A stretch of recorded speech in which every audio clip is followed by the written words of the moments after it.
Terus ada juga selisih komunikasi atau communications gap dan ada selisih persepsi. Jadi mungkin apa yang persepsi konsumen dia maunya eh, mendapatkan pelayanan seperti apa, perusahaan mungkin ya punya persepsi yang berbeda. Nah, itu yang bisa jadi ini. Nah, eh, the gap model of service quality yang pertama itu knowledge gap. Nah, knowledge gap itu tipe tipe dari gap kualitas.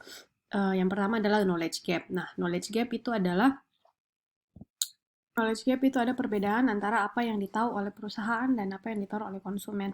Jadi, manajemen harus ajarkan manajemen tentang apa yang diharapkan pelanggan. Jadi, ketika permasalahannya adalah perbedaan knowledge, ada gap antara apa yang perusahaan tahu dan yang konsumen tahu, maka solusinya adalah ajarkan manajemen, ajarkan perusahaan apa yang sebenarnya pelanggan harapkan, begitu. Jadi, kita meningkatkan interaksi antara pelanggan dan manajemen.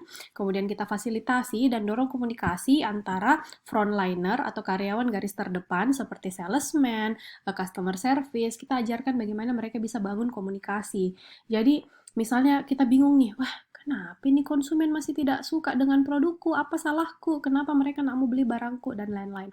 Jadi ada pengetahuan yang tidak dipunyai ini. Jadi perusahaan ini tidak tahu sebenarnya konsumen ini maunya apa yang tidak mereka puas. Makanya perusahaan itu selalu kasih kan, biasanya kalau kita pergi restoran atau biasa selalu ada kesempatan di mana konsumen bisa kasih umpan balik, apakah Anda puas atau tidak, apa yang Anda sukai, apa yang tidak Anda sukai, Anda kasih rating 1 sampai 5 yang mana, itu kan biasa kita dikasih tempat seperti itu. Nah, itu adalah usaha dari penyedia jasa untuk berinteraksi sama konsumennya supaya dia tahu bagaimana caranya, apa yang konsumennya pikirkan. Jadi perusahaan mau tahu apa yang konsumen pikirkan. Jadi perusahaan harus berusaha memfasilitasi, harus berusaha dia dorong karyawannya, terutama karyawannya yang setiap hari sering bertemu langsung dengan konsumen, yaitu karyawan garis depan, karyawan frontliner, untuk bisa berkomunikasi dengan pelanggannya supaya dia tahu apa yang pelanggannya mau. Kemudian terapkan sistem umpan balik, ini yang saya tadi ya, yang efektif, yang mencakup penelitian kepuasan, analisis konten pengaduan, dan panel pelanggan. Jadi misalnya kayak kalau kita ke Alfamart, itu toh ada yang silahkan Bu ditindis, pilih yang ikon senyum atau ikon sedih. Nah, kalau kita puas, kita pilih senyum. Kita tidak puas, kita pilih sedih, begitu. Atau kita ke restoran, dapat ini. Atau kita ke bank. Biasanya kalau kita ke bank, secara random juga mbaknya bilang, Bu, nanti akan ada yang telepon Ibu menanyakan tentang kepuasan pelayanan kami hari ini. Tolong nanti di ini ya. Nah, itu kan seperti itu ada. Kemudian mempertajam prosedur penelitian pasar termasuk kuesioner dan desain wawancara, pengambilan sampel dan implementasi lapangan dan ulangi studi penelitian sekali-sekali. Jadi supaya kita bisa menjembatani knowledge gap ini, jadi kita bisa mempertajam prosedur bagaimana kita melakukan market research, penelitian pasar ini maksudnya market research, bagaimana kita kasih kuesioner, bagaimana kita bikin fokus group, kita panggil konsumen, terus kita tanya apa yang mereka sukai dan tidak sukai dari produknya kita, dan seterusnya. Jadi kita berusaha bagaimana caranya supaya knowledge gap ini bisa dijembatani. Kemudian gap yang kedua adalah policy gap. Policy gap ini adalah yang tadi ya ada selisih antara selisih kebijakan. Nah, kalau ini masalahnya, maka solusi yang ditawarkan adalah kita harus tetapkan proses layanan yang tepat dan menentukan standar yang kita mau. Kita harus tentukan key performance indicator-nya seperti apa, KPI-nya seperti apa.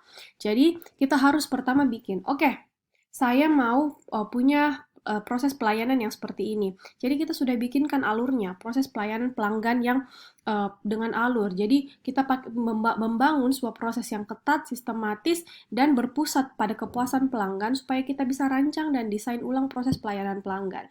Misalnya begini, kalian sekarang kalau mau urus KRS, sekarang kan sudah online. Kalian tinggal pergi online, lakukan ini, tinggal diisi semuanya, dan sangat cepat. Untuk menghubungi dosen, gampang hubungi dosen itu, silahkan WA dosennya, ini nomor dosennya, kalian bisa cari nomor dosennya, nomor WA dosennya di jurusan atau minta di teman, kalian bisa ini.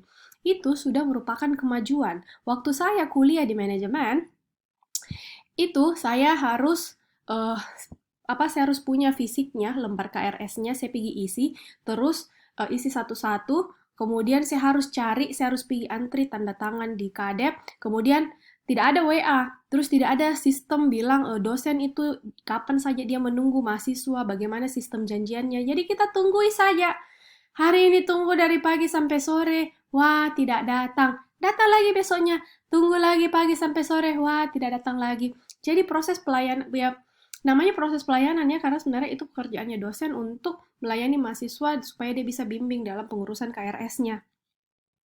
Nah, tapi karena waktu zamannya saya kuliah sistemnya belum begitu bagus dan belum elektronik, jadi tidak efisien karena masih manual ya. Jadi prosesnya sangat panjang dan banyak buang-buang waktu begitu. Nah, tapi sekarang sudah lebih baik ya. Tentunya sekarang masih ada kekurangannya. Wah, portal suka down, suka dihack, lalalala. Ya mungkin 10 tahun ke depan mungkin proses-proses seperti itu gangguan-gangguan yang terjadi sekarang, masalah-masalah yang terjadi sekarang tidak terjadi lagi, tapi masalah lain lagi yang terjadi nanti. Jadi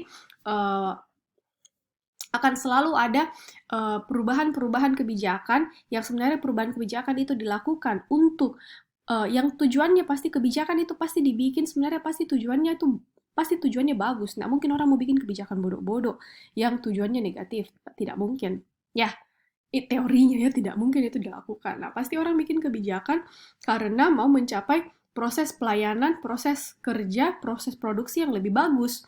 Nah, akhirnya dibikinlah kebijakan supaya bikin sesuatu yang lebih sistematis, yang lebih customer oriented.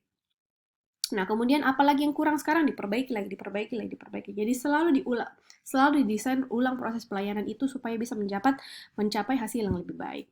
Kemudian harus dilakukan standarisasi tugas kerja berulang untuk memastikan konsistensi. Nah, dalam pelayanan juga itu harus konsisten. Tidak bisa di awal-awal kita ramah, di awal-awal kasih pelayanan yang terbaik, di awal-awal aman, tapi ternyata lama-lama tidak bagus nih pelayanan. Tidak bisa. Dalam bisnis jasa modern, kita harus menjaga mutunya dengan memberikan selalu pelayanan yang konsisten. Kualitas pelayanan itu boleh naik, artinya boleh berubah untuk menjadi lebih baik, tapi jangan sampai kau turun. Karena kapan itu mutunya turun, pasti ditinggalkan pelanggan. Begitu. Nah, kita harus, jadi misalnya kenapa nih sekarang semua perusahaan restoran, karena saya sudah rindu sekali restoran, jadi saya kasih contoh selalu restoran. Kenapa sekarang kalau kita pergi restoran, itu dia selalu catat kita punya pesanan, terus habis itu pesanannya kita itu ditempel di kursinya kita atau di mejanya kita. Nah, supaya kalau rame, dia lihat, oh ada ini, sudah pesan ini. Jadi tiap kali dia datang bawa pesanan dicentang, bawa pesan centang, bawa pesan centang. Jadi terkontrol apa-apa saja pesanannya konsumen yang sudah diantarkan. Nah, sekarang jarang sekali itu terjadi ada pesanannya konsumen yang aduh lupa diinput, oh lupa dimasak, belum jadi dan lain sebagainya karena sudah ada prosedur sistem yang lebih bagus begitu. Nah, itu kan karena kita penyedia layanan berusaha menjembatani policy gap itu gitu dengan memakai software, dengan memakai metode-metode yang bikin lebih bagus. Kemudian policy gap, solusi yang lain adalah kita kembangkan produk layanan berjenjang untuk memenuhi harapan pelanggan. Jadi kita bisa mempertimbangkan kasih produk-produk premium, kasih produk standar, kemudian disesuaikan dengan tingkat ekonomi, jadi kita bisa kasih pelanggan sesuai dengan segmen, sesuai dengan kebutuhan mereka. Kemudian kita bisa tawarkan pelanggan berbagai tingkat pelayanan dengan harga yang berbeda. Jadi ada yang premium, ada yang ini. Sama kalau kayak kita ke bank, itu biasanya di bank ada bagian prioritas, layanan prioritas. Jadi itu untuk konsumen yang bersedia bayar lebih mahal, artinya prioritas itu kalau saya tidak salah berapa ya. Jadi kita bisa mendapatkan prioritas itu adalah sebuah layanan di bank di mana kita bisa bertransaksi tanpa antri. Jadi antri juga, tapi antriannya lebih sedikit. Kemudian dikasih minum, kemudian ruangannya biasa lebih mewah, dikasih makan, biasa dikasih kue. Pokoknya lebih bagus lah, pelayanannya lebih premium lah. Kenapa seperti itu? Nah, itu dikasih untuk nasabah-nasabah, kalau saya tidak salah, yang tabungannya itu 1 miliar ke atas. Wah, itu kan pembeda-bedaan, itu kan diskriminasi loh, bukan seperti itu. Itu adalah usahanya bank.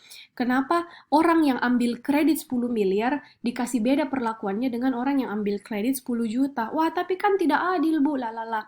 Loh, tapi dalam bisnis kita harus berusaha, artinya begini, dari segi pelayanan eh, karyawannya, dari segi orang banknya, harusnya orang banknya sama, tetap ramah, sama-sama tidak sama-sama jadi walaupun misalnya layan prioritas di tempat yang lebih mewah, tapi dia sama-sama tetap harus memberikan dokumen yang sama dengan yang biasa begitu. Jadi kredit 10 miliar, kredit 10 juta harusnya sama Ji, jenis dokumen yang harus dia bawa, harusnya sama Ji, caranya karyawan melayani dengan senyum, dengan kesabaran, dengan ketelitian, harusnya sama hal-hal seperti itu. Yang membedakan apa? Yang membedakan cuma sofanya, yang membedakan itu ada tehnya, yang membedakan itu antriannya lebih sedikit, seperti itu.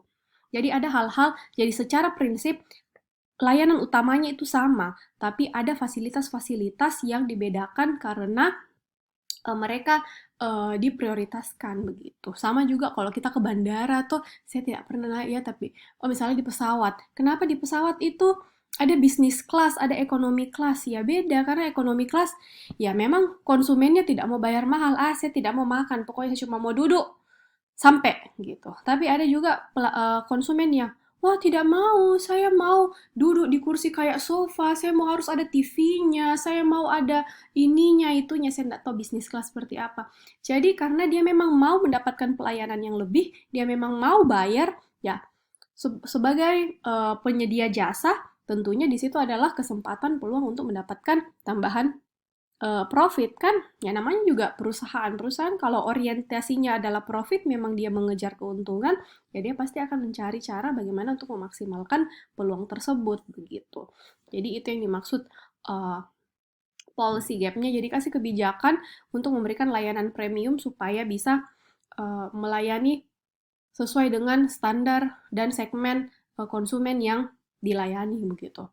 Kemudian tetapkan, komunikasikan, dan perkuat standar layanan yang berorientasi pelanggan yang terukur untuk semua hidup kerja. Jadi kita harus kasih ukuran bagaimana kita harus melayani pelanggan dan kita harus komunikasikan itu. Jadi ada set tujuan kualitas yang jelas.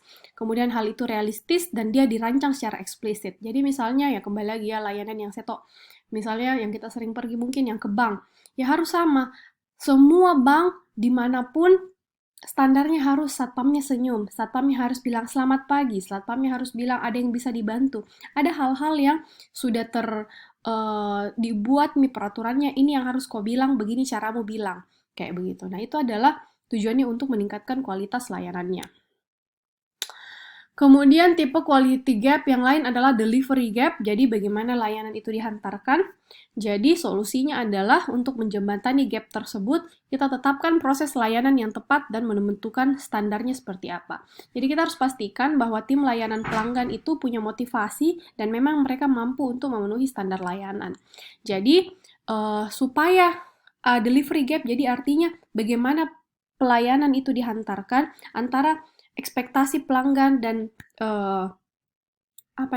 ekspektasi pelanggan dan realita yang pelanggan dapat, kita harus berusaha menjembatani gap itu dengan memberikan dengan menghantarkan pelayanan yang bagus. Jadi ketika perusahaan merekrut pegawai, itu dia harus lihat kecocokannya. Kira-kira karyawannya ini, misalnya, susah itu orang mau kerja di Pizza Hut karena dia tidak bisa senyum. Nah, Pizza Hut harus pilihan yang tepat sekali, selamat datang kembali. Ini kan harus seperti itu. Jadi ya tidak cocok mungkin ininya. Nah, misalnya seperti itu. Jadi ketika kita merekrut karyawan, harus fokus pada dia cocok enggak, dia suitable enggak, begitu. Kemudian dia punya keterampilan dan kemampuan yang dibutuhkan enggak untuk melakukan pelayanan yang baik. Kemudian selain itu juga ya karyawan juga harus dilatih. Bayangkan bagaimana satpam-satpam, satpam tinggi besar mengerikan, tapi harus dilatih. Senyum ya Pak, pokoknya Bapak kalau ketemu pelanggan harus bilang selamat pagi. Biar badan besar bawa pentungan, tetap harus senyum, harus bisa bilang selamat pagi dengan ramah, menuntun konsumen mau ngapain gitu. Jadi memang tidak mungkin, bukan tidak mungkin sih, tapi satpamnya barangkali tidak serta-merta bisa melakukan itu, tapi memang dia dilatih, dia dikasih keterampilan teknis, dikasih soft skill yang diperlukan supaya dia bisa melakukan tugasnya secara efektif. Termasuk di situ, dalam pelayanan pasti termasuk itu keterampilan interpersonal, keterampilan interpersonalnya, terutama ketika dia berurusan dengan pelanggan dan terutama kalau ada kondisi yang penuh tekanan. Nah, ini misalnya terjadi nih baru